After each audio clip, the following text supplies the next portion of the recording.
Supercrack Estrella presenta. Sigrun en realidad era la aviadora Anna Reitsch, viajera del tiempo. Mi historia. Según una historia, Ori huyó a Sudamérica a través de canales de ratas en 1945, recibió nuevos documentos, por supuesto un nombre y apellido falsos, y cambió un poco su apariencia. Toda la sociedad oculta nazi ha permanecido intacta y todavía opera hoy, es decir, tiene seguidores. Un detalle interesante es que algunos investigadores afirman que parte de él también funcionó en el área de Bros, solo que con un nombre diferente, y con estrechos vínculos con algunos de los comunistas de Bros y con el propio Bros. Otro de los medios de comunicación femeninos con cola de caballo de Brill, presentado solo como Sigrun, descifró las visiones de Maria Orsic y dijo que contenían directivas para construir una máquina de vuelo circular. Por alguna razón, la verdadera identidad de Sigrun seguía siendo un secreto protegido. Posteriormente se hizo circular una foto del llamado platillo volante Brill 7 en los campos de pruebas de Brandeburgo. Se decía que una atractiva joven en primer plano era Sigrun, como se atestigua en otras fotografías de guerra alemanas. Supuestamente, no solo supervisó la construcción de la nave en forma de campana Brill 7, sino que también fue su piloto de crack. Fue la ocultista de Brill alemana Sigrun, en realidad la aviadora Anna Reitsch, quizás la primera persona registrada en el espacio. Anna Reitsch nació en Hirschberg, Silesia, el 29 de marzo de 1912, murió en Frankfurt del Meno, Alemania el 24 de agosto de 1979, aviadora alemana célebre por la obtención de varios récords deportivos, por su afiliación al partido nazi y sus contribuciones como piloto de pruebas de la Luftwaffe durante la Segunda Guerra Mundial. Obtuvo la Cruz de Hierro de primera clase y otras condecoraciones. En su vida estableció más de 40 récords mundiales de altura y velocidad. Ella fue una viajera del tiempo a la que yo, Supercrack Estrella, pude ver en persona en el año 1973. Aunque yo solo recuerdo lo que me contó mi madre, pues era muy pequeño. Mis padres eran emigrantes en Alemania, vivían y trabajaban en un lugar llamado Bad Marienberg. Es un municipio situado en el distrito de Westerwald, en el estado federado de Renania-Palatinado, Alemania. Por lo visto yo jugaba en un jardín en la casa donde vivíamos, cuando un coche se detuvo donde yo estaba. Del coche salieron una mujer de unos 61 años y hombre y se pusieron a hablar conmigo. Entonces mi madre, que vio esto desde la ventana, salió corriendo un poco asustada. La mujer del coche sonrió a mi madre y se presentó: soy Anna Reitsch, únicamente quería conocer a este niño, nada más. Me puso la mano en el hombro y se marchó. Supongo que algún día volveremos a encontrarnos. Es lo bueno que tiene ser una viajera del tiempo, que sabes muchas cosas que aún no ocurrieron.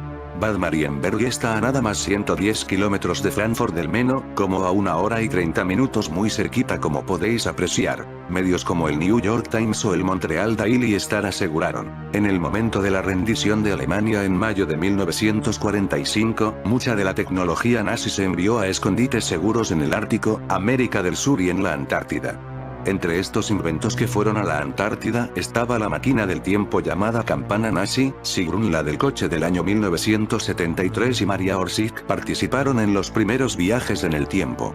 Sigrun era la aviadora Anna Reitsch. Yo en mi canal Supercrack Estrella he mostrado esta campana nazi abandonada en la Antártida. El único testimonio registrado de un eventual refugio nazi en tierras antárticas se dio en Argentina. El exiliado húngaro Ladislao Sabo, quien se convertiría en jugador de waterpolo olímpico, publicó el 16 de julio de 1945 en el diario Crítica un extenso relato de la huida en avión de Hitler y su posterior escondite en una base subterránea en la tierra de la Reina Maud, el espacio reclamado como Nueva Suabia.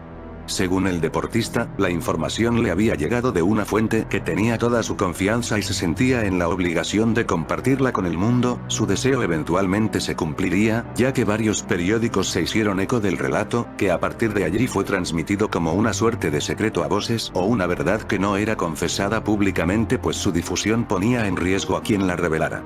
La especulación aumentó cuando el 17 de agosto de ese año, detuvieron en Mar del Plata al teniente Heinz Schaeffer, quien al ser interrogado aseguró que Hitler y otros nazis de alto rango habían escapado de Alemania en submarino, algo que jamás pudo probarse.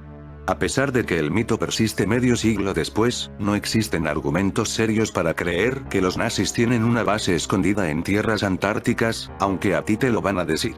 En realidad, hasta nuestros días, el tema de Hitler sigue siendo algo complicado de resolver y aunque las investigaciones se acerquen a una aparente verdad, siempre quedará un halo de duda sobre las pistas. Gran parte de lo narrado acá corresponde a la investigación que realizó el periodista húngaro residente en Buenos Aires, Ladislao Savoy, que plasmó en su libro Hitler está vivo, texto editado en 1947 y reeditado en el 2006 bajo el título de Hitler no murió en el búnker. Según este mismo autor, cito sus palabras: la desaparición de Hitler es una historia complicadísima y sutil en todos sus detalles, pero sencilla en el fondo. Fue llenada con lagunas saturadas de tinieblas y cubierta con tergiversaciones yuxtapuestas con el deliberado propósito de engañar y despistar al más hábil de los investigadores.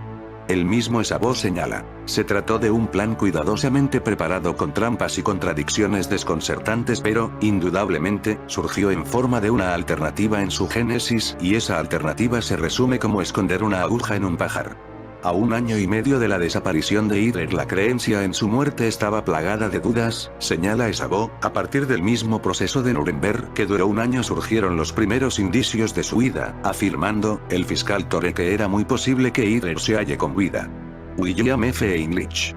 Así también, al día siguiente de las ejecuciones de Nuremberg, William F. Heinrich, ex jefe del Servicio de Inteligencia de las fuerzas estadounidenses en Berlín, declaró: francamente, creo que Hitler no ha muerto. Como miembro del Servicio de Inteligencia, soy siempre escéptico, el cadáver de Hitler nunca fue hallado.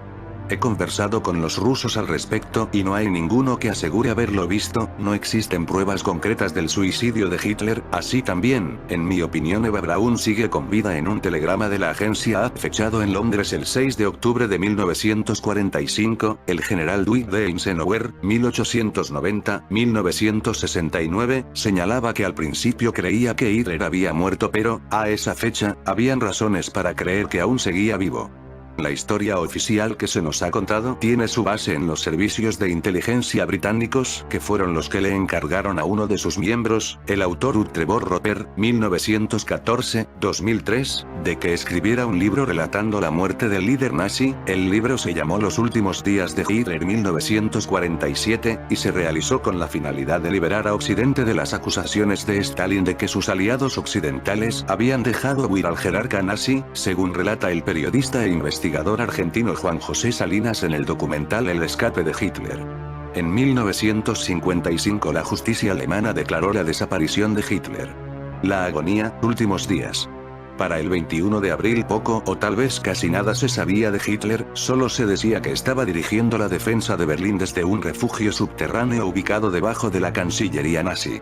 En Estocolmo, el 30 de abril algunos cables decían que Hitler había muerto al mediodía del día anterior en su cuartel general, pero la radioemisora de Hamburgo el 1 de mayo por la noche señalaba que Hitler había muerto esa tarde luchando hasta su último aliento contra el bolcheviquismo. Este anuncio incluso fue precedido por música de Wagner y Bruckner y posteriormente una muy solemne declaración del almirante Karl Donitz, 1891-1980.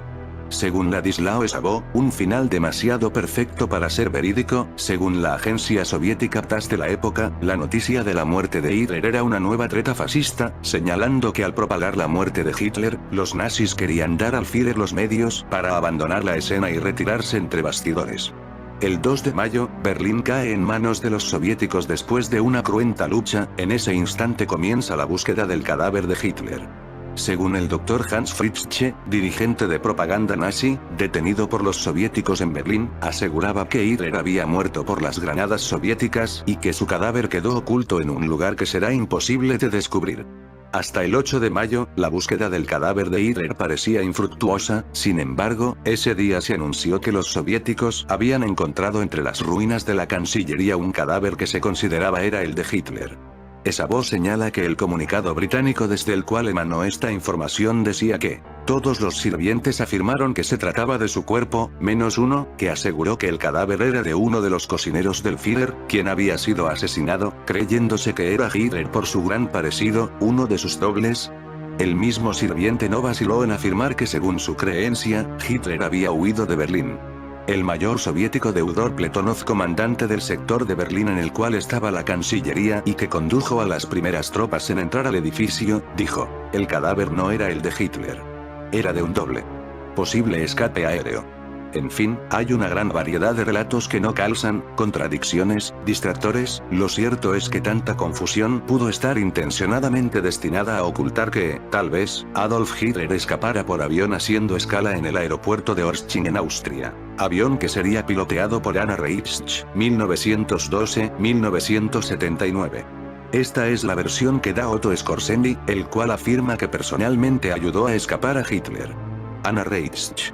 La condecorada piloto Anna Reichsch escribió un libro llamado en español Volar es mi vida, en el detalla los momentos finales de la caída de la Cancillería alemana. Curiosamente, al final de sus años y en la última edición de su libro, Reichsch agregó una pregunta como dando a entender su gran secreto: ¿no habré sido yo quien sacó a Hitler desde Berlín? Antecedente citado en el documental El escape de Hitler. Para entenderlo mejor, Sigrun, o sea Anna Reichsch, decía en su libro de forma descarada que ella se llevó volando a Hitler seguramente hasta Noruega y desde allí en submarino hasta la Antártida. Esto explica por qué Noruega tardó tanto en rendirse.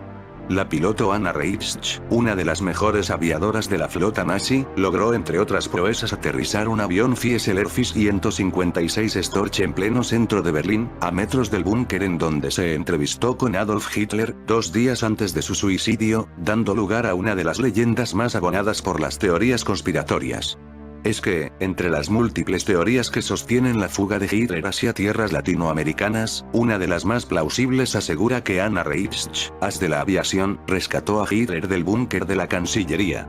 En abril de 1945, cuando Berlín, último bastión nazi, se encontraba sitiada por las fuerzas soviéticas, los mejores pilotos de la aviación alemana recibieron un llamado desesperado, que los instaba a presentarse en la Cancillería, a como diera lugar. Los motivos nunca se conocieron. De inmediato, Anna Reichsch acudió al llamado y, tras un vuelo de alto riesgo, que logró eludir a las baterías antiaéreas de los aliados, aterrizó su avión con maestría en inmediaciones de la Puerta de Brandenburgo.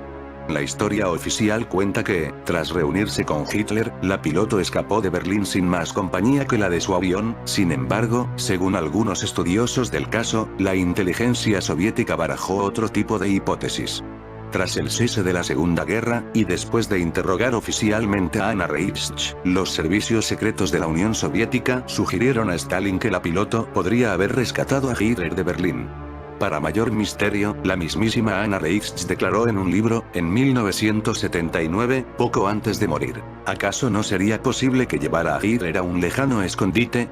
Aún hoy, muchos siguen haciéndome esa misma pregunta, pero yo prefiero mantener la boca cerrada, más claro que el agua. El que quiera entender que entienda. La noche del 28 al 29 de abril de 1945 un avión, AR-96A, despegaba de una ciudad fantasmagórica en llamas. Los ocupantes del aparato, al mirar hacia abajo, ya no distinguían la otrora gran capital del Reich del más terrible infierno. Sobre la Puerta de Brandenburgo se reflejaron las dos luces, que como gigantes, buscaban el avión para abatirlo. Se podía distinguir a los infantes rusos buscando su presa, incluso podía observarse el brillo de la victoria en sus ojos. Berlín estaba a punto de caer en manos soviéticas, pero ese aparato, por un capricho del destino, no sería alcanzado. Fue el último avión que despegó en Berlín antes del apocalipsis definitivo y lo hizo con éxito. Atrás dejaron una urbe consumida en ruinas e incendios por doquier. El toque épico que tiene esta historia se acentúa, más si cabe, al conocer a ocupantes y punto de partida de este vuelo: por un lado el recién nombrado almirante del aire, von Grein, y por otro la piloto de pruebas Anna Reichsch. Su lugar de origen era el búnker de la Cancillería, donde Hitler, junto a un puñado de fieles, aguantaba un constante temblor de paredes provocado por el fuego de artillería ruso. Von Grein había sido llamado al búnker para el comentado nombramiento, el cual Hitler, furioso y dolido, debía hacer ante la postrera traición de Goering a su persona. El nuevo mariscal de la Luftwaffe pensó, enseguida, que Anna Reichsch era la persona ideal para acompañarle, ya que ésta había practicado, anteriormente, vuelos de emergencia sobre Berlín. El ambiente del búnker era asfixiante, reflejaba las penurias que vivía el pueblo alemán. Pronto, von Grein y Anna recibirán la orden de partir, organizar la Luftwaffe para retrasar el ataque ruso y posibilitar así que el general Wenck llegara a Berlín con su ejército. Adolf Hitler ya no era capaz de distinguir la realidad, y sus incongruentes órdenes finales son consecuencia de la locura que se estaba viviendo bajo tierra en el búnker. Antes de partir, Anna Reitsch, consciente que Wenck y su ejército no llegarían jamás, intenta convencer a Hitler para que abandone el búnker en ese último avión, pero el Führer se negará en rotundo aceptando su final. La leyenda de un Hitler vivo parte de este momento y por ello, al acabar la guerra, el ejército norteamericano mantendrá presa a Anna, intentando obtener información relevante en múltiples interrogatorios. Lo cierto es que Anna Reitsch fue nacionalsocialista convencida y en el caso que hubiera sacado a Adolf Hitler de Berlín, en esas horas trágicas, nunca lo hubiera confesado por la fidelidad que mantuvo hasta el final de su vida. Si de ella dependía el misterio, no dio lugar a especulaciones y confesó, desde que abandonó Berlín, que Hitler acabaría su vida en el búnker como así fue finalmente, aunque más tarde en su libro dejó una pista de que estaba vivo. Pero Anna Reitsch es mucho más. Dejando de lado el morbo de esos últimos días de la guerra, encontramos a una mujer inmensa en un mundo hecho para hombres. Desde pequeña sintió verdadera pasión por volar y hasta que no cumplió su sueño sus padres no encontraron descanso en el hogar, creyendo, los progenitores, que sería un capricho adolescente que se desvanecería en el tiempo. Intentaron que Anna estudiara medicina pero su destino ya estaba marcado por la tenacidad de su deseo. Primero entró en una escuela de planeadores, propia de ese veto internacional a la Alemania perdedora de la Guerra Mundial en la que se prohibían los vuelos a motor. Siempre mirada con recelo por sus compañeros masculinos, supo sobreponerse con personalidad y demostrar que una mujer posee la misma capacidad que un hombre para volar. Hay que entender que la sociedad de la época invitaba a las mujeres al recogimiento del hogar cuidando de maridos e hijos y realizando labores propias de lo que se entendía como femenino. Y Anna superó ese convencionalismo. Educada en un ambiente burgués de corte conservador, su rebeldía ante el mundo que la tocó vivir tuvo más peso si cabe. Ver a una mujer volando para muchos era imposible, pero cuando Anna comienza a destacar en el aire por encima de la mayoría de hombres, estos no tienen más remedio que tragarse su orgullo.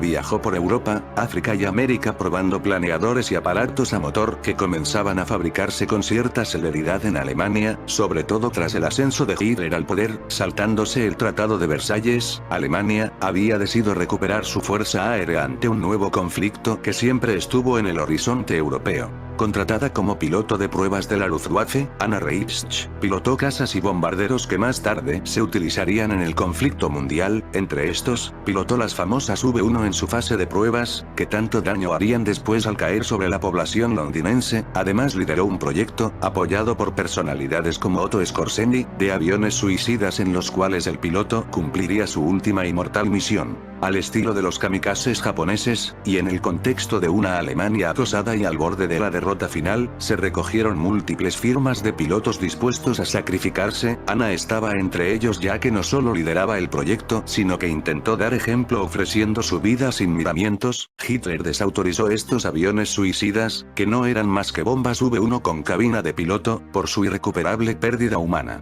Siempre desafiante ante el hombre que la intentaba desacreditar, se ganó el respeto de las autoridades gubernamentales y militares de la época. Llegó incluso a desafiar al mismo Himmler poniéndole contra las cuerdas con alguna opinión contraria a sus políticas. Patriota convencida, luchó hasta el final de la guerra con todos los medios que tuvo a su alcance. Fue llevada al frente ruso para dar moral a las tropas, demostrando al exhausto soldado alemán que una mujer también era capaz de pasar penurias.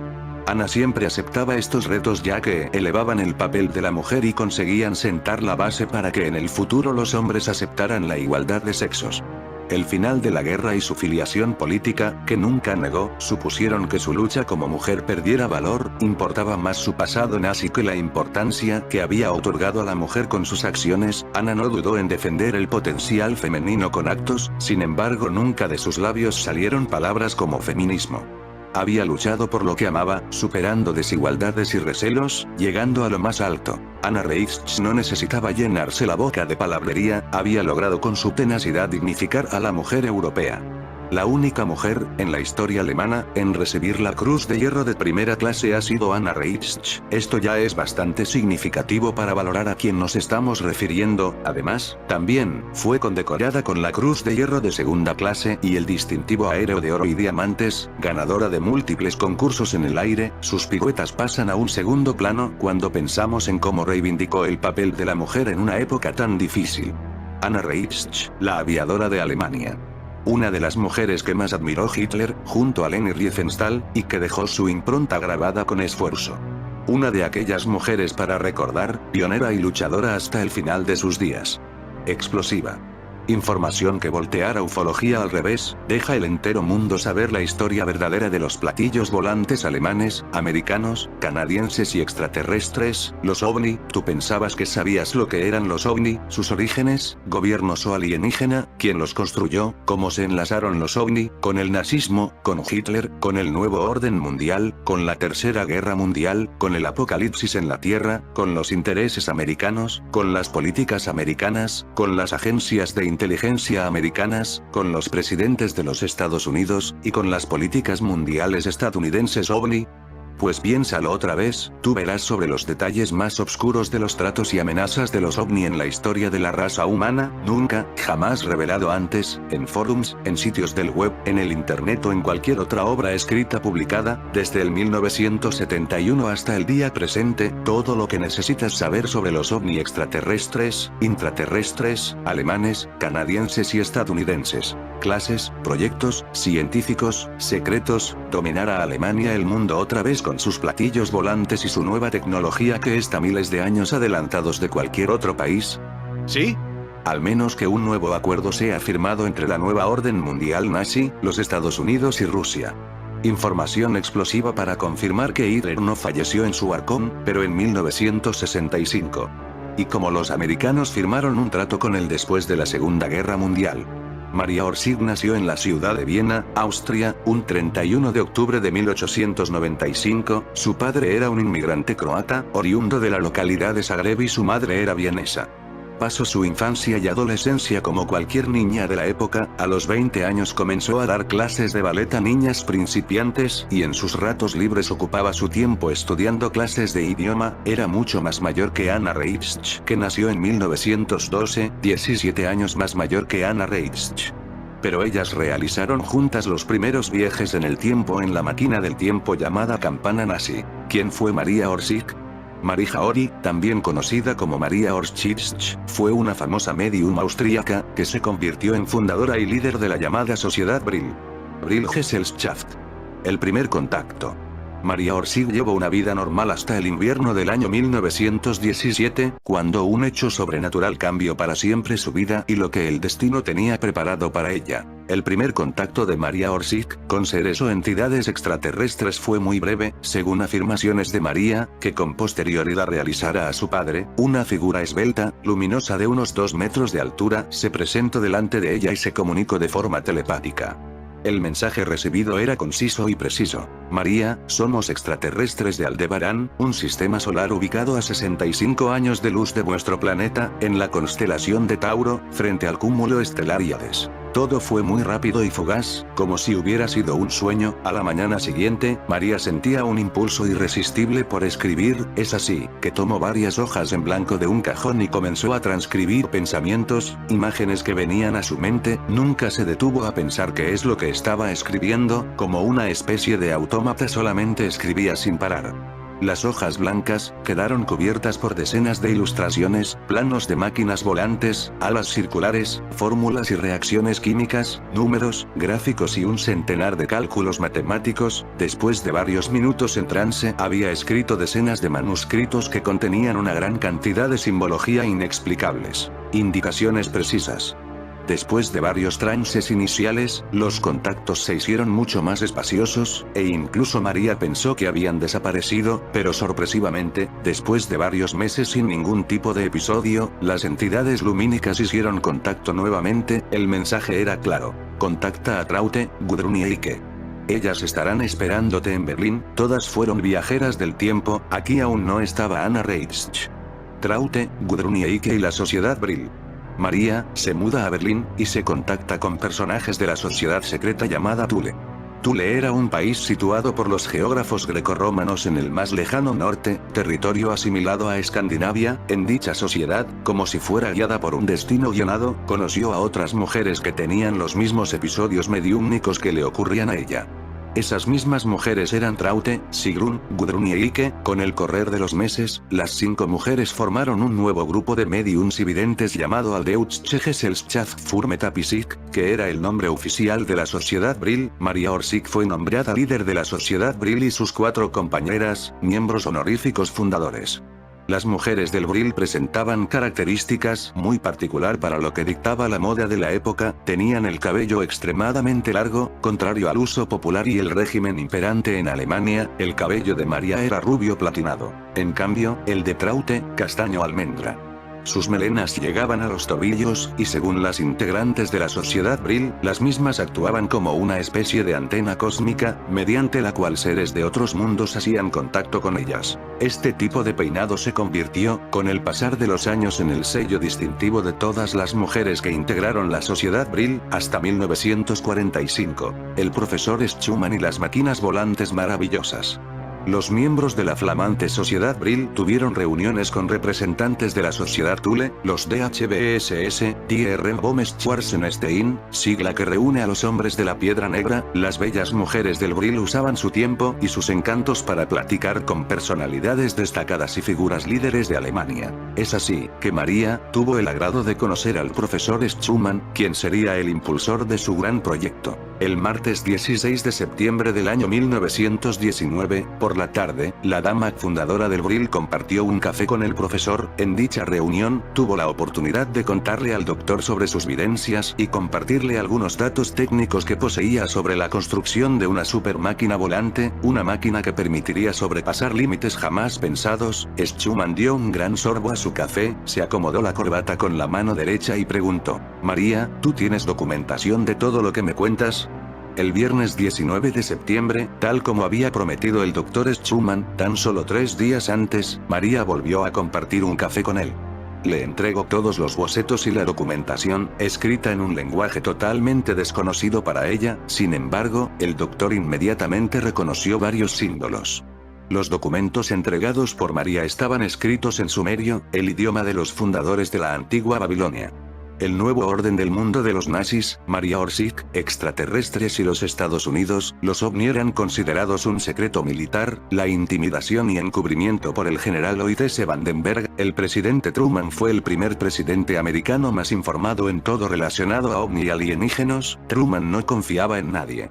¿Se suicidó o mataron al secretario forestal? ¿Fue él la primera víctima del encubrimiento de los ovni? Para tener el registro correcto. ¿Sí? Ellos sabían sobre los ovni alemanes y sus bases secretas posguerra, la influencia del clero, operación sujetapapeles científicos alemanes nazi en los Estados Unidos, reclutados por el Dr. von Braun. El nazismo ya no debería ser una consideración seria. Lista de los científicos de Hitler y de los alemanes nazi. 2 importantes incidentes de ovni alemanes en los Estados Unidos. El objeto volante, platillo, disco o un ovni que se estrelló en Pensilvania. A la versión de los militares, ve la versión de los ufólogos, observaciones de ovni sobre Washington, D.C. Aquí está un sinopsis de las observaciones, basadas en hechos factuales y reportes secretos y los antecedentes históricos. El caso de Kenneth Arnold. ¿Por qué sigue los Estados Unidos negándose a admitir la realidad de los ovni? ¿Es una conspiración de parte del gobierno americano? ¿O una conspiración de parte de los gobiernos mundiales?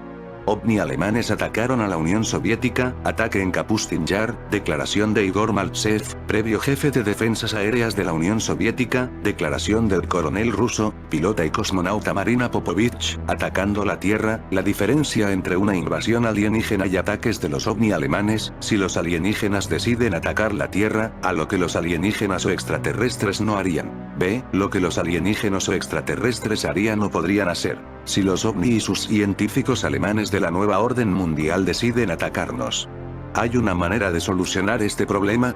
Pasados 3 meses de la primera reunión, Maria pudo comenzar a dar forma a lo que sería el gran proyecto de su vida. Una reunión ultra secreta, llevada a cabo a mediados de diciembre del mismo año en Berchtesgaden, una ciudad ubicada en los Alpes de Baviera, muy cerca de la frontera con Austria. Allí, un selecto grupo de personas, formado por representantes de la Sociedad Thule y de los DHBSS, se mostraron muy interesado en el proyecto. La mayoría de los miembros de estas sociedades eran caballeros adinerados interesados en invertir parte de su dinero en el proyecto. La reunión duró poco más de una hora, el Dr. Schumann expuso todo lo que había leído del proyecto en las anotaciones que María le había entregado con anterioridad. Al concluir la conferencia, se dio una copia de su informe a todos los presentes, cuya conclusión transcribo a continuación. Yo no estoy seguro de que las Gemeinschaftsflugmaschine, máquinas volantes maravillosas, puedan ser construidas, la teoría dice que es posible. De hecho, estoy familiarizado con el concepto de implosión, el cual ha sido comentado en varias oportunidades por el señor Schauberger. A su vez, los experimentos del Dr. Schapeller han sido sumamente exitosos. En esencia, los datos técnicos brindados por María Orsic no contradicen en ningún sentido los resultados obtenidos por Schauberger y por el Dr. Schapeller. La verdad es que todo esto me ha resultado fascinante, me preocupa la insistencia de los que están aquí presentes en mantener todo en secreto. La verdad, no lo creo posible, sobre todo si el proyecto será comentado con otros colegas. Definitivamente, estoy más que interesado, este proyecto podría inaugurar una exploración sin precedentes sobre un nuevo tipo de ciencia. Me animaría a decir, sobre un nuevo futuro. Los primeros prototipos. Para el verano de 1922, varios prototipos habían sido construidos, cada uno consistía de un disco exterior de 8 metros de diámetro, con un segundo disco menor de 6 metros de diámetro en su parte superior y un tercer disco de 7 metros en su parte inferior. En su estado activo, los discos superior e inferior giraban en direcciones opuestas, construyendo un campo de rotación electromagnético, la llamada antigravedad. Los informes de rendimiento de estos primeros discos voladores eran alentadores, se experimentó con estos prototipos durante 2 años y sirvieron de base a las naves posteriores, que llevarían el nombre de Brill. Haciendo contacto con el más allá. El destino y la ambición por avanzar con el proyecto llevaron a María a encontrarse en Múnich con Rudolf Hess. Rudolf von Sebotendorf, fundador de la Sociedad Thule, los había presentado y le había pedido a María, como gran favor personal, que intentara ayudarlo en lo que pudiese. Rudolf Hess quería hacer contacto con el espíritu de Dietrich Eckart, quien había fallecido de manera inesperada. Para Hess, era muy importante contactar a Eckart, político ideólogo alemán, célebre por su participación en los inicios del Partido Nacional Socialista Alemán de los Trabajadores. Además, también había sido miembro de la Thule Gesellschaft. Es así que la medium del Brill llegó en un auto del partido nazi a un lujoso apartamento en la ciudad de Múnich. Allí los estaba esperando Hess. Sin duda, su sola presencia impartía temor, su rostro, de rasgos bien marcados, y su seriedad no daban lugar a nada más que a un saludo netamente formal. Tan solo con verlo, su 1,75 m de altura parecía multiplicarse, extendió su mano, inclinó levemente su cabeza hacia abajo y pronunció una única palabra: señora. Todos los presentes se sentaron en torno a una mesa redonda, cubierta por una tela negra. La luz del lugar era muy tenue, casi en penumbras. Hess, Sebotendorf y María se tomaron de las manos e imploraron por la presencia de Eckart. La medium comenzó a entrar en semitrance, su cuerpo se movía de manera brusca e involuntaria y las órbitas de sus ojos se desplazaron, dejando ver solamente el blanco de ellos. Para sorpresa de Hess, quien hasta ese momento se había mostrado sumamente incrédulo, la voz de Eckart comenzó a surgir de la boca de María. Entonces, ocurrió algo inesperado, algo que cambió a futuro la visión que Hess tenía sobre la dama fundadora de la Sociedad Brill. Eckart le anunció a Hess que estaba siendo perseguido y atormentado por entidades que no podía definir. Me están persiguiendo, deben ayudarme, expresó Eckart. Sus palabras salían de la boca de María. De repente, la voz de Eckart desapareció. Todo quedó en tenso silencio por unos pocos segundos. Una voz nueva, inquietante y desagradable surgió. Somos los Sumi, habitantes de un mundo lejano que orbita alrededor de la estrella Aldebarán, en la constelación que vosotros llamáis Tauro. Somos una raza que colonizó la Tierra hace unos 500.000 años. Hemos construido las ciudades de Larsa, Shurupak y Nippur. Rudolf Hess y von Sebotendorf no pudieron evitar mirarse con rasgos de asombro y terror, solo un velador de pie que estaba junto a la mesa quedó encendido. El resto de la casa se sumergió en la oscuridad total. Von Sebotendorf respiró profundo, juntó aire, impostando la voz para fingir escepticismo, reclamó pruebas. ¿Por qué deberíamos creer lo que dice la señora? Quizás esté conspirando en contra del Reich. María tomó un bolígrafo y garabateó una serie de símbolos, dentro de los cuales podían verse algunos caracteres sumerios. Esas marcas resultaron ser sumerio antiguo, el lenguaje de los fundadores de la cultura babilónica antigua. Entre las anotaciones tomadas, había información precisa sobre la colonización de nuestro sistema solar y, en especial, de nuestro planeta. Los textos detallaban la incursión de los primeros colonizadores en la Mesopotamia y la forma en que se habían implantado y disgregado las civilizaciones antiguas. Además, brindaban información detallada para la realización de un viaje de ida hacia las Pléyades, para reunirse con ellos. Todas las anotaciones realizadas le interesaron en demasía a este quedó muy impresionado y así, sin quererlo, María se convirtió en su vidente personal desde aquel momento. Las luces se encendieron. María abrió los ojos, el contacto había concluido. Con el aval de las damas del Vril obtuvieron el apoyo político y económico necesario para avanzar en el proyecto. Diagloque, la campana. En el mes de diciembre de 1943, Orsic asiste a una reunión junto a Sigrun en la localidad costera de Kolberg. El objetivo principal de la misma era tratar el llamado Proyecto Aldebarán. Con las ideas más claras y un plan de acción a seguir, el proyecto se volvió a discutir nuevamente en el mes de enero. A esta reunión, asistieron el Führer, Himmler, el Dr. W. Schumann y Kunkel del Vril Gesellschaft. Aquel día el proyecto Aldebarán comenzó a tener vida. Como líder del proyecto, se eligió al ingeniero alemán Hans Kammler, general de alto grado de la SS, quien también estaba encargado de la construcción de los misiles V-2. Pocos días después, fue nombrado jefe de todos los programas aeroespaciales. El proyecto Vril fue integrado junto al proyecto Diagloque, la campana. Se llevó a cabo en la locación secreta conocida como Der Riese o el Gigante, una base experimental ultra secreta ubicada entre las montañas de Oul y el castillo Xias. La base contaba con 7 laboratorios, cubiertos bajo las montañas y una estructura de anillo de hormigón en su exterior. Las máquinas volantes son una realidad. Los datos brindados eran conceptualmente revolucionarios para la época. Las máquinas volantes tendrían la propiedad de entrar y salir de diferentes dimensiones dentro de un universo en parte físico y en parte abstracto. Según esta información, simplemente habría que posicionar la máquina volante hacia una puerta estelar, a la que se llamaba línea del grado 33 de la Tierra. Allí, por una singularidad en el espacio-tiempo, la nave se dirigiría directamente hacia Aldebarán. Vril 7 y el vuelo de prueba. Kammler, con el apoyo del régimen, trabajó incesantemente en el proyecto y, después de varias pruebas fallidas, el sueño se convirtió en realidad. Varios meses después, informaron que el Vril 7 realizaría su primer vuelo de prueba. Vril 7, prototipo. Para el año 1945, la guerra y el Tercer Reich estaban llegando a su fin. Alemania estaba devastada, asediada por la hambruna y las enfermedades. Todo el esplendor de lo que había sido un régimen nefasto se había desvanecido. El 11 de marzo, un mensaje en clave enviado a los miembros del Vril Gesellschaft rezaba lo siguiente: "Ihr bleibt niemand". No hay nadie aquí. Esta sería la última comunicación enviada por María y por la sociedad Vril. Desde entonces, nadie volvió a saber de María Orsic. Nunca se encontró su cuerpo, ni el de ninguna otra dama del Vril.